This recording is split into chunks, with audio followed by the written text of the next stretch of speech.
Hello, everyone. Welcome back to another Swans cast match preview, where I'm joined by Andy from the Every Step Along the Way podcast. Is that correct? Yeah, that is correct. Okay, just making sure. So, Stoke City-based podcast. So, would you like to tell everyone where you can find your content? So you can find us on pretty much all major streaming platforms. Probably the easiest is Spotify and Apple Podcasts, but we've got our Twitter page and we post pretty much all about Stoke. So anything you want to know about us, just head over there. Yeah, so go check that out. And we're going to catch up today with Andy about some Stoke City pre-match insight. A little bit going on there with obviously the manager recently being sacked. So we'll get into some of that now. But first of all, let's start off with the summer. So before he got sacked, what was he building? What sort of signings did he bring in, and maybe who did he let go? He was building quite a strong side. He brought in players such as Josh Laron, Aidan Flint, big physical presences in midfield and defence. He brought quite a few good backups to players where it was already pretty good quality. We had one or two players coming back from injury, so those players, once they came back and were fit and fine, would feel like new signings anyway. And then he let go of players, as we know, such as Stephen Fletcher, Joe Allen, who's now gone back to Swansea, who I hope he gets good reception when he's here. I really do, because what he did here for the 6 years, captaining for 2 or 3, he was brilliant. But he's also let go of players that weren't needed here, such as Afobe, who was taking up so much of the wage budget and just had a crap attitude. And then there's one or two players now which are apparently linked to leaving, who, with a new manager, could potentially be back into the systems because they didn't want to play under Michael O'Neill's philosophy. That's interesting then. So what happened then? How did he end up getting to the point where he's been sacked after maybe being backed in the summer? So like, how's the start of his season gone? It's been tough. We started off the season with a very poor preseason. I think we only won one of our preseason games. Came into the season, we lost 2-0 to Millwall. Then the Blackpool game, we beat them 2-0 at home. So we're thinking, maybe the Millwall, it's always a tough ground to go to. Maybe that's just, how we're going to start the season. Carabao Cup, we lose on penalties 5-3 after a 0-0 draw. And then it's just been losses ever since. So we lost 3-1 to Huddersfield after that. And then his last game in charge was he had a 2-2 draw with Middlesbrough and then a 1-0 loss to Sunderland. So it's not the way that obviously Stoke want to start. We're meant to be always up there towards the top half of the Championship, if not, top 6, top 4, because that's what's always been expected of us since we come down. But it's a weird time to sack him. Obviously, there's still a little bit of the transfer window left to go. I believe we've got a replacement lined up, but he's had the start of the season, and if he was this close to being sacked, why have we sacked him now and not the end of the season? It's one thing which has put everything all in the air that you don't know what's going on. Yeah, and I always question that as well, especially right at the start when you've just backed him, you've just allowed him to spend the money and change the team, and then you sack him before the transfer window's even ended. It's kind of the catch-22, I think, we find in ourselves down here. A lot of people are calling for Russell Martin's head.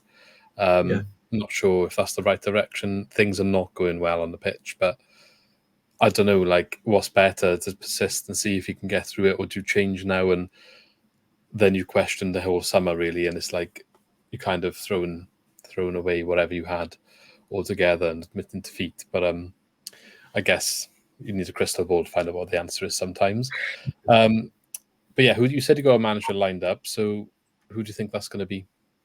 We were linked to, for example, Chris Wilder and Sean Dyche, as any club who sat as a manager at the moment would be. But I believe it's Alex Neil from Sunderland who's coming in, and he went to obviously the board members and said, "Look, Stoke have come in with an offer.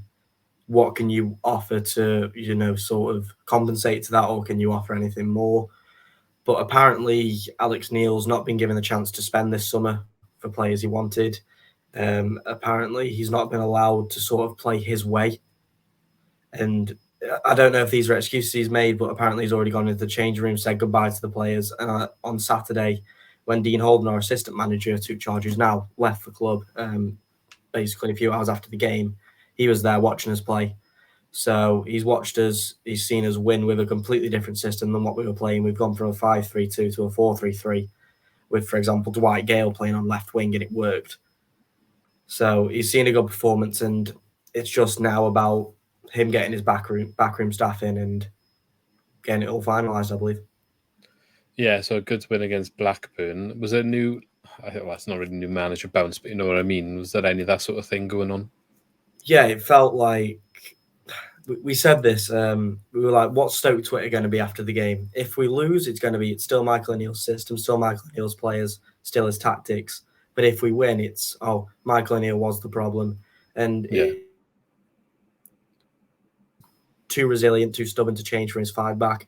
We've got that many injuries going on at the moment. We were playing a centre mid at left wing back. We were playing a right winger at right wing back, and it just wasn't working. And we went to a 4-3-3.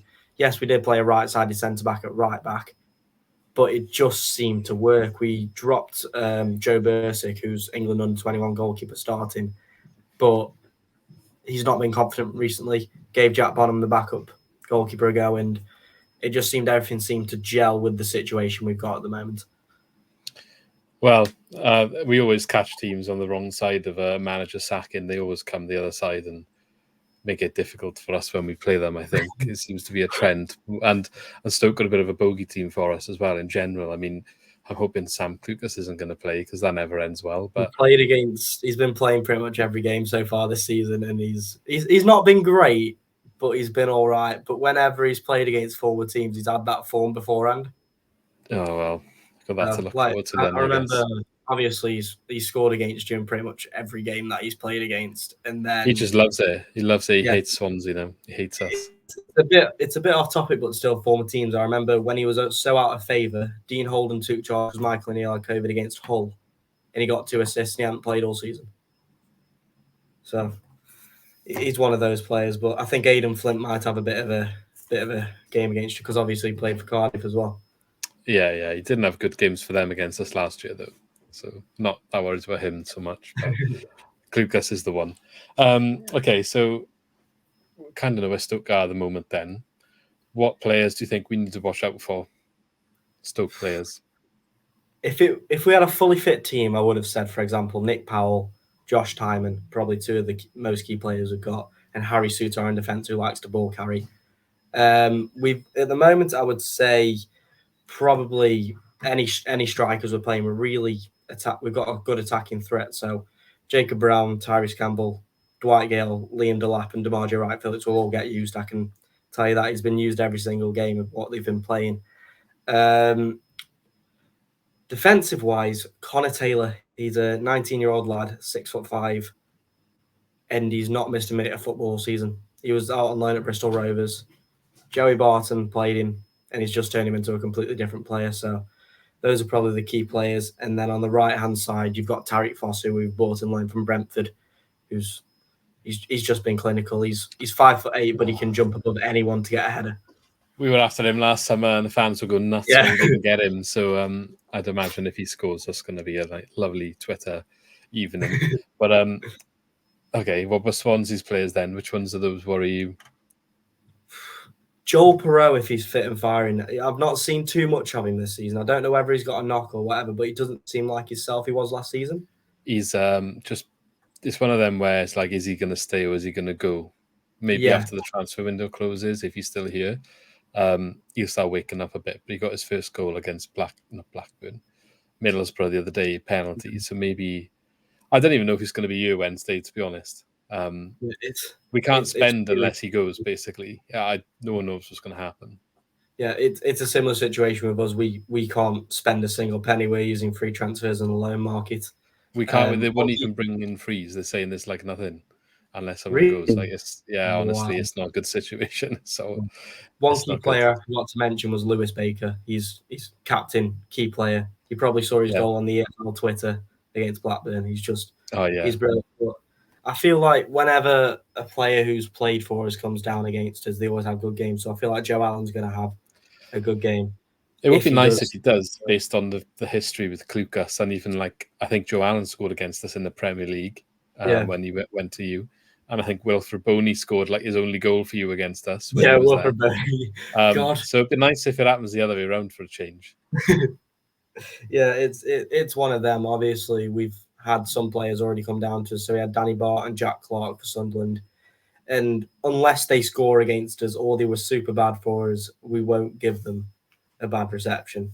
I know when James McLean comes down with Wigan, we'll give him a bad reception, but he's the only one. Well, let's see what happens. If I was a betting man, I'd be putting the money on Clucas, not Alan, but that's just me. Okay, so do you want to maybe give a prediction ahead of the game? What do you think's going to happen and the score? Well, I went 2-1 against Blackburn, and it sort of paid off. So nothing against Swansea. I'm going for a 2-0 win. Well, I did my little voice recording for your podcast that I'm guessing you're recording later. Yeah, I'm going And I to actually listen to said that tonight. Stoke to win 2-1. So there, that's the first time I predicted the Swans to lose all season, because every time I'm like confident we're going to bounce back and sort ourselves out, and it's just not happening. So I'm hoping if I predict us to not do that, maybe they will. Yeah, I feel like We'll it'll be see. a new manager buzz for us as well if Alex Neil is fully confirmed. But there's one or two predictions that I've been doing at the moment, and my mate always messages me, "Oh yeah, you said we were going to lose and we've won." So I predicted them to win, and they lost.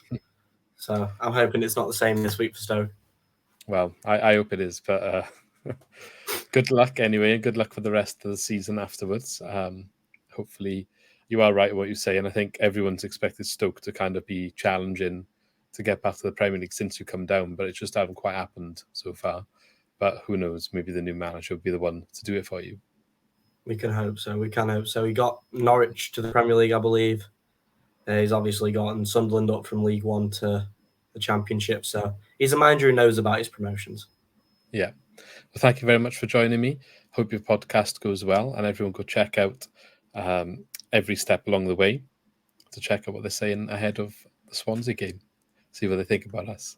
But I shall catch you maybe later in the season. So thank you very much for joining me again. Right, don't worry. Okay, cheers.